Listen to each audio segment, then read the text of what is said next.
নমস্কাৰ জব আৰু ক্যাৰিয়াৰ টিভিৰ অন্য এটা ইনফৰমেটিভ ভিডিঅ'লৈ আপোনালোকক স্বাগতম জনাইছোঁ আজিৰ এই ভিডিঅ'টোত মই আপোনালোকক দেখাম আজি মুকলি হোৱা অসমৰ যিবিলাক ভেকেন্সিজ আহিছে সেই ভেকেন্সিসমূহৰ বিষয়ে ইয়াত মই গোটেই ডিটেইলছ দেখাম ক'ত ক'তে ভেকেন্সিসমূহ আহিছে কোন কোন ডিপাৰ্টমেণ্টত ওলাইছে ভেকেন্সিসমূহ কেনেকৈ আপোনালোকে এপ্লাই কৰিব লাগিব এলিজিবিলিটি কি লাগিব সকলো ডিটেইলছ বাবে আপোনালোকে ভিডিঅ'টো স্কিপ নকৰাকৈ শেষলৈকে চাই থাকিব আৰু আপোনালোকে যদি এতিয়ালৈকে মোৰ চেনেলটো সাবস্ক্ৰাইব কৰা নাই সাবস্ক্ৰাইব কৰি ল'ব আৰু লগতে বেল আইকনটো প্ৰেছ কৰি দিব যেতিয়া মই ইম্পৰ্টেণ্ট চাকৰিৰ খবৰসমূহ আপডেট কৰি দিম আপোনালোকৰ ওচৰত নটিফিকেশ্যনটো আহি যাব চাকৰিৰ উপৰিও মই আপোনালোকক যিমান পাৰোঁ ইম্পৰ্টেণ্ট কেৰিয়াৰ ৰিলেটেড ইনফৰমেশ্যনসমূহ আপডেট কৰিবলৈ চেষ্টা কৰিম সেইকাৰণে আপোনালোকে চেনেলটো যিমান পাৰে ফ্ৰেণ্ডছ আৰু ফেমিলিৰ মাজতো শ্বেয়াৰ কৰি দিব যাতে কাৰোবাৰ যদি সেই ইনফৰমেশ্যনখিনিৰ আৱশ্যকতা থাকে তেওঁলোকেও পাই যাব আহকচোন আজিৰ এই ভিডিঅ'টো এতিয়া আৰম্ভ কৰোঁ এতিয়া যোনটো প্ৰথম চাকৰিৰ বিষয়ে মই আপোনালোকক জনাবলৈ গৈ আছোঁ সেইটো হৈছে চেলছ ফিল্ড এক্সিকিউটিভ আৰু collection field executive location Jorhat Golaghat আৰু বোকাখাট ইয়াৰ কাৰণে যোনটো ৱৰ্ক এক্সপিৰিয়েঞ্চ বিচাৰিছে এবছৰৰ পৰা 4 বছৰ বিচাৰিছে আৰু আপোনালোক যদি এলিজিবল আৰু ইণ্টাৰেষ্টেড হয় তেন্তে আপোনালোকৰ ৰিজিউম এইখন প্ৰিয়ংকা সেন @cholal@muruguppu.com সংগীতা জা @cholal@muruguppu.com আৰু স্বৰূপ দত্ত @cholar@muruguppu.com এইটোত আপোনালোকে পঠাই দিব ইয়াতে ৱৰ্কিং ইণ্টাৰভিউ হ'ব 2 ডিচেম্বৰত 10টা পৰা 3টা বজাৰ ভিতৰত আৰু ইণ্টাৰভিউ এড্ৰেছটো হৈছে ফাৰ্ষ্ট ফ্ল'ৰ ক্ৰিষ্টেল টাৱাৰ থানা ৰোড ৱাৰ্ড নম্বৰ 8 যোৰহাট 785001 তাৰপিছতে নেক্সট অপেন পজিশ্যনছ আছে চেলছ ফিল্ড এক্সিকিউটিভৰ কাৰণে শিৱসাগৰ আমগুৰি আৰু সোণাৰীৰ কাৰণে আৰু এইটো একেটা গ্ৰুপৰ পৰাই আহিছে কিন্তু ইয়াৰ যোনটো এড্ৰেছ দিছে এইটো ৱৰ্কিং ইণ্টাৰভিউটো 3 ডিচেম্বৰত হ'ব bank of Baroda near Dikhow bridge beside TVS dealer showroom Sivasagar আৰু এইটো এড্ৰেছ তাৰপিছতে CBSE স্কুল এখনৰ কাৰণে বিচাৰিছে teaching staff TGT and science and মেথছৰ females working interview for all working days যিকোনো দিনত আপোনালোকে বায়'ডাটা আৰু এডুকেশ্যনেল ডকুমেণ্টছ লৈ পেলাই এইটো নম্বৰত আপোনালোকে এবাৰ কণ্টেক্ট কৰি ল'ব লাষ্ট ডেট 1 ডিচেম্বৰ মানে 1 ডিচেম্বৰ দুদিন আছে আপোনালোকৰ হাতত আপোনালোকে এইটো নম্বৰত এবাৰ কণ্টেক্ট কৰি পেলাই যাব পাৰিব তাৰপিছতে ৱৰ্কিং ইণ্টাৰভিউ ফৰ গ্ৰেজুৱেট আছে ইংলিছ ছায়েন্স এণ্ড এছএমএছ যদি BEd ডিগ্ৰী আছে আৰু ইংলিছ মিডিয়াম বেকগ্ৰাউণ্ডৰ হয় তেতিয়া প্ৰেফাৰেঞ্চ পাব বুলি কৈছে DAV স্কুল হয় DAV high school English medium doctor B Barua road opposite Nehru stadium Ulubari গুৱাহাটীত হয় আৰু এইটো ফোন নম্বৰ দিয়া আছে এই ফোন নম্বৰটোত আপোনালোকে ফোন কৰি সুধিব আৰু যোনটো স্কেডিউল দিছে ইণ্টাৰভিউৰ কাৰণে দেওবাৰে হ'ব 10টা পৰা 10:30 বজাৰ ভিতৰত ছায়েন্সৰ কাৰণে বিচাৰিছে ইংলিছৰ কাৰণে 12:30 আৰু অসমীয়াৰ কাৰণে দিছে 2:30 বজাৰ টাইম 1 তাৰিখে আৰু আপোনালোকে অৰিজিনেল ডকুমেণ্টছ আৰু লগতে এখন ৰিজিউমে লৈ পেলাই ইণ্টাৰভিউৰ কাৰণে ৱৰ্কিং ইণ্টাৰভিউৰ কাৰণে যাব পাৰিব তাৰপিছতে next science English social studies teacher বিচাৰিছে চেণ্ট এণ্টনিজ হাই স্কুল নগাঁৱৰ কাৰণে এইটো কণ্টেক্ট নম্বৰত আপোনালোকে ফোন কৰি সুধিব পাৰিব লাষ্ট ডেট এইটোৰ 1 ডিচেম্বৰ তাৰপিছতে আৰু এটা ৱৰ্কিং ইণ্টাৰভিউ আছে supply farm JMK Enterprise near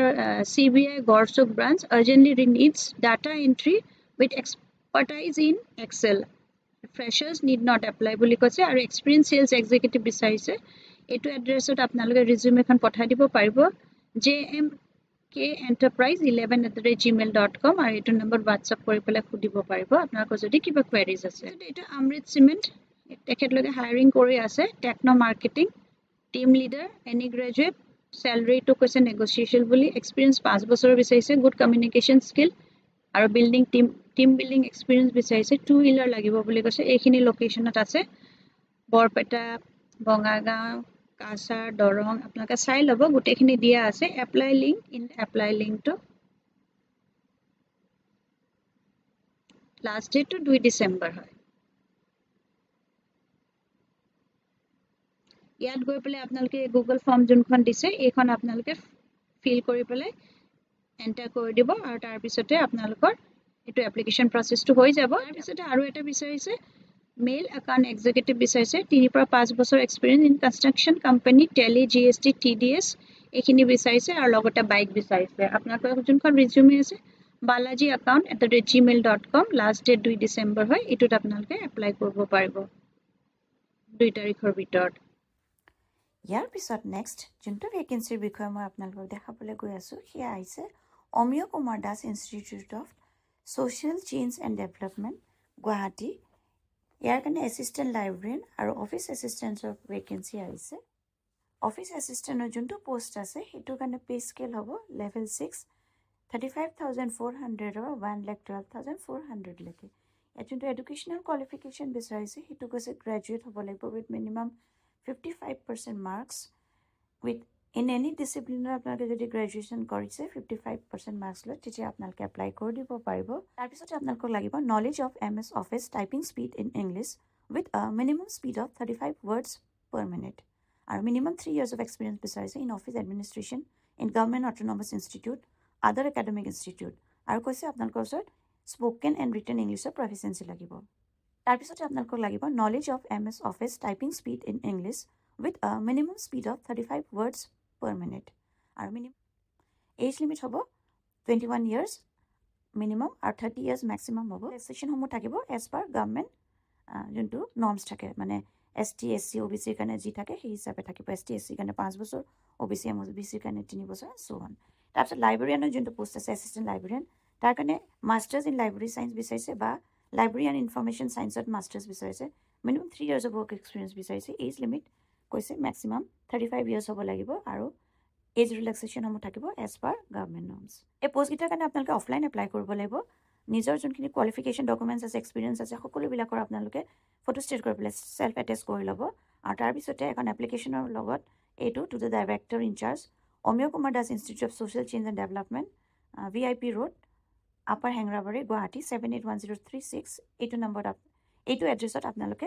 12 তাৰিখৰ ভিতৰত মানে 12 ডিচেম্বৰৰ ভিতৰত আপোনালোকে ছাবমিট কৰিব লাগিব এইখন হৈছে এডভাৰটাইজমেণ্টখন যোনখন অফিচিয়েল এডভাৰটাইজমেণ্ট এইখন মই আপোনালোকক এবাৰ দেখাই দিছোঁ আপোনালোকে খুলি পেলাই পঢ়ি চাই ল'ব পাৰিব ইয়াৰ পিছত লাষ্ট যোনটো ভেকেঞ্চিৰ বিষয়ে মই দেখাবলৈ গৈ আছোঁ সেইটো আহিছে মাৰ্গাৰেটা কলেজ তিনিচুকীয়া আৰু 4টা ভেকেঞ্চি ওলাইছে এছিষ্টেণ্ট প্ৰফেচৰ আৰু জুনিয়ৰ এছিষ্টেণ্টৰ পোষ্ট এছিষ্টেণ্ট প্ৰফেচৰৰ কাৰণে যিকেইটা পোষ্ট ওলাইছে সেইটো এডুকেশ্যন ডিপাৰ্টমেণ্টত আছে আৰু কমাৰ্চত আছে কোৱালিফিকেশ্যনখিনি যোনখিনি UGC নৰ্মছ থাকে সেই হিচাপে হ'ব সেইটো আপোনালোকে এবাৰ চাই ল'ব এটা দিয়া আছে আৰু তাৰপিছত নেক্সট যোনটো জুনিয়ৰ এছিষ্টেণ্টৰ পোষ্ট আছে সেইটো কাৰণে যোনটো মিনিমাম কোৱালিফিকেশ্যন বিচাৰিছে সেইটো বেচেলাৰ্ছ ডিগ্ৰী বিচাৰিছে আৰ্টছ ছায়েন্স বা কমাৰ্চ যিকোনো এটা ডিচিপ্লিনত আৰু ডিপ্ল'মা চাৰ্টিফিকেট কোৰ্চ বিচাৰিছে 3 মাহৰ কম্পিউটাৰৰ ইংলিছ আৰু অসমীয়া লাগিব আৰু এই পোষ্টকেইটাৰ কাৰণে যোনটো এজ লিমিট হৈছে সেইটো as per government proficiency of local language মানে অসমীয়া লেংগুৱেজটো জানিব লাগিব আৰু আপোনালোকে এপ্লাই কৰিবলৈ হ'লে অসমৰ পাৰ্মানেণ্ট ৰেচিডেঞ্চিয়েল চাৰ্টিফিকেটখন লাগিব এপ্লিকেশ্যন ফিজ ইয়াত যোনটো আছে এছিষ্টেণ্ট প্ৰফেচৰৰ কাৰণে 1500 আৰু এছিষ্টেণ্ট যোনটো জুনিয়ৰ এছিষ্টেণ্ট আছে তাৰ কাৰণে 500 আপোনালোকে পে' কৰিব লাগিব এখন আপোনালোকে ডিমাণ্ডা বনাব পাৰিব ডিমাণ্ডা বা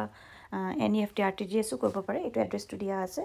PNB ডিৰাক ব্ৰাঞ্চ মাৰ্গাৰেটা একাউণ্ট নম্বৰটো এইটো দিয়া আছে আৰু IFSC কোড MIC আৰু এইখিনি গোটেইখিনি দিয়া আছে আপোনালোকে সেই হিচাপে পে'মেণ্টটো কৰি পেলাই এপ্লিকেশ্যন প্ৰচেছটো কৰিব পাৰিব জুনিয়ৰ এছিষ্টেণ্টৰ পোষ্ট আছে তাৰ কাৰণে যোনটো গেজেট পাৰ্ট 9 ফৰ্ম আছে সেইখন আপোনালোকে ফিল কৰিব গোটেই নিজৰ বায়'ডাটাখিনি আৰু PRC প্ৰফিচিয়েঞ্চি চাৰ্টিফিকেট সকলোবিলাক মেট্ৰিক পাছ কৰাৰ পৰা একেবাৰে যেতিয়ালৈকে আপোনালোকৰ এক্সপিৰিয়েঞ্চ আছে সেইখিনি গোটেইখিনি দি পেলাই আপোনালোকে চেণ্ড কৰি দিব লাগিব 15 দিনৰ ভিতৰত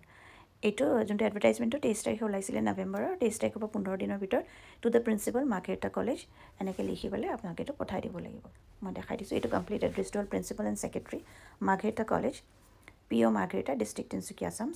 আৰু পিন 786181 আপোনালোকে যদি বাই পোষ্ট পঠিয়ায় তেতিয়াহ'লে পিন নম্বৰটো দিবলৈ নাপাহৰিব কাৰণ কেতিয়াবা কি হয় পিন নম্বৰটো নিদিলে আপোনালোকৰ যোনখন এপ্লিকেশ্যন ফৰ্ম হয় সেইখন তাতে ডেলিভাৰ নহ'ব যোনটো অফিচিয়েল এখন হৈছে অফিচিয়েল নটিফিকেশ্যনখন মই এবাৰ আপোনালোকক দেখাই দিছোঁ আপোনালোকে পঢ়ি চাই ল'ব আৰু আপোনালোক যদি এলিজিবল আৰু ইণ্টাৰেষ্টেড হয় তেন্তে পোষ্টসমূহৰ কাৰণে এপ্লাই কৰি দিব পাৰিব এইটো ভিডিঅ'ত মই জনাবলগীয়া ইমানেই আছিলে আকৌ এটা নতুন ভিডিঅ' লৈ লগ পাম যদি আপোনালোকে ভিডিঅ'টো চাই ভাল পালে তেন্তে লাইক এটা কৰি দিব ধন্যবাদ